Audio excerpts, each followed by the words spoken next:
terms of wala tayong kapangyarihan at wala tayong kakayahan para baguhin ang isang tao. Only God can change. Right? Okay? Basta lagi tayo pailalim sa kapangyarihan ng ating Panginoon as a kingdom kung saan nagkakaroon ng pagbabago. Okay? Halimbawa, ang isang tao po ay ang identity niya ay makikita natin kung siya po ay kulturang Kristyano o hindi. Huwag na natin silang ikaprogress. Okay? Basta ito lang kasi ang mensahe nito, the main purpose of this message was to reveal. I-reveal lang ng mensahe nito kung ano ba yung kanila pong buhay, kung ano ang itsura, kung ano ang karanasan. No? And then, ito ay to avoid yung ganito yung mga sitwasyon sa buhay natin. Okay? Even you can say you are a true Christian, pero hindi mo pala alam ay ikaw ay naaalog na sa ibang pananampalataya. Okay? Okay. Huwag tayong maging agresibo to criticize you or her. We always consider the personal belief, norms, and growth as part of society. Okay? Kaya dapat magingat na lang tayo, maging normal tayo when it comes to criticism. Okay? Huwag natin masyadong itadown ng mga ibang mga tao kung ang ganyan magiging sila. Sa katunayan, makikita natin sa tao na kung meron siyang tuong pananampalataya. Actually, makikita naman natin kung siya po ay may tuong pananampalataya o hindi. Di ba? Kasi doon, the evidence of our action, the evidence, the word na lumalabas sa bibig natin, at the way we act, makikita mo yan kung talagang meron siya tuong pananampalataya. Amen? Yung iba naman, kahit hindi sila, lalo na yung iba, pag hindi ka naman kumikibo, bas wala masabi yun, no? Kasi wala. Okay. Kaya, ang pagbabago ng kanyang buhay sa salita, sa gawa, maging sa pag-iisip, ay ito'y based on evidence tayo. Okay? Evidence. Lahat tayo, hinahanapan tayo ng ebidensya. Lalo na sa panahon, pagdating ng panahon. Kapag tayo haharap sa hari ng mga hari, titignan ng mga ebidensya natin that we are a true Christian. Narinig ko ba Steph Vanessa nung nagkano siya, no? Devotion siya. Inalimbawa niya si Sekeo. Ako inalimbawa ko rin si Sekeo. Ang buhay ni Sekeo ay taga-kolekta ng buwis. Alam naman ng panahon po ni Sekeo, siya po ay yung tinatawag ng the sinner person. Yung pong mga taga, alam mo yung marami pong mga klaseng taga. Okay, taga-sigil ng buwis. Tinataga po nila ang pera ng mga tao. Okay? Ito po yung buhay po ni Sekeo. Siya po talaga ay tinatawag ng the sinner. Siya po yung makasalanan. In verse 1 to 10 po, yung po kanyang buhay, doon yung makikita. Siya po ay makamundo, no?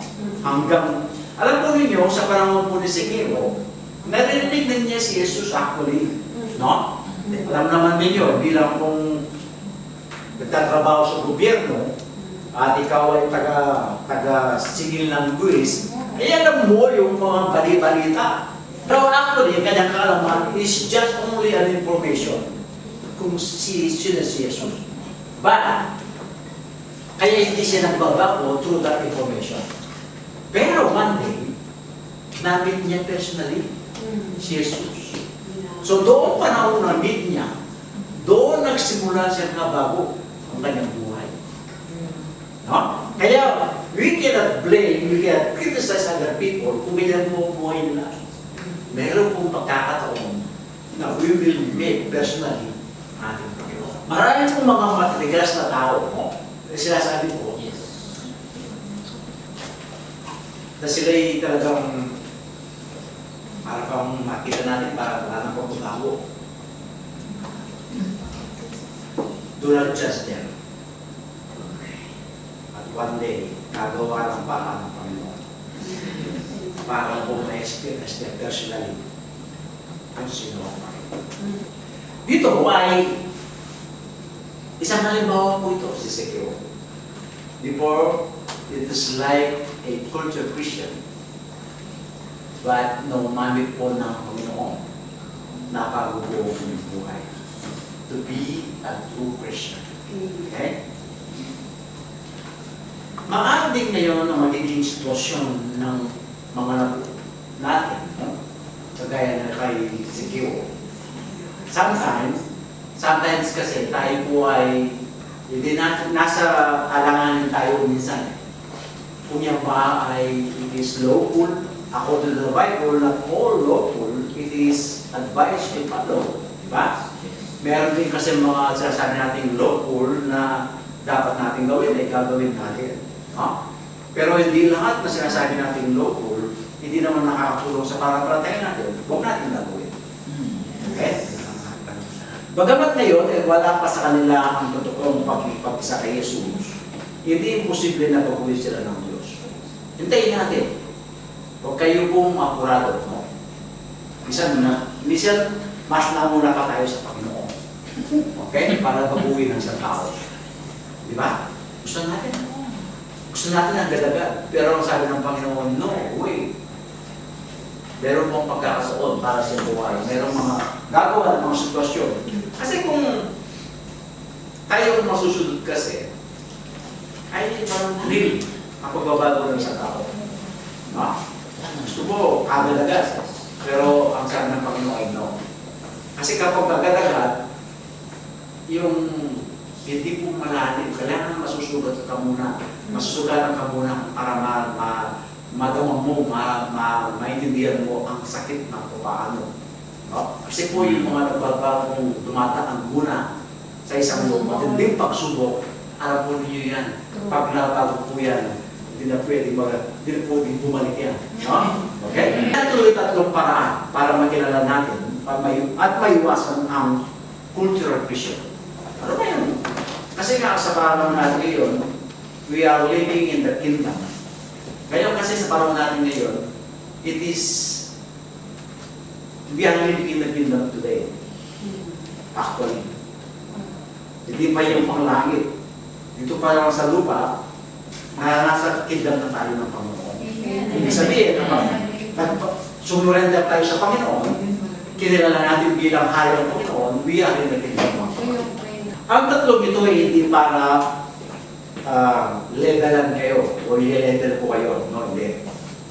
Ang totoong nabubuhay bilang cultural Christians ay instead gamitin natin ang mensahe nito as a self-reflection. Gusto natin magkaroon tayo ng self-reflection. Kung kayo na yung mag-examine sa bawat sa atin. Hindi po ako, hindi yung katabi mo, kundi personal ko magkaroon ng examination. No? I-offer mo sa Panginoon. Lord, ganito ba yung yung buhay ko, i-explain mo sa Panginoon. Self-reflection, ito po yung bahagi ng pag-examine natin sa sarili natin. According to our faith, no? Hindi po, kaya ako, nag-advise lang, ako yung sasabi lang kung ano yung mensahe. No?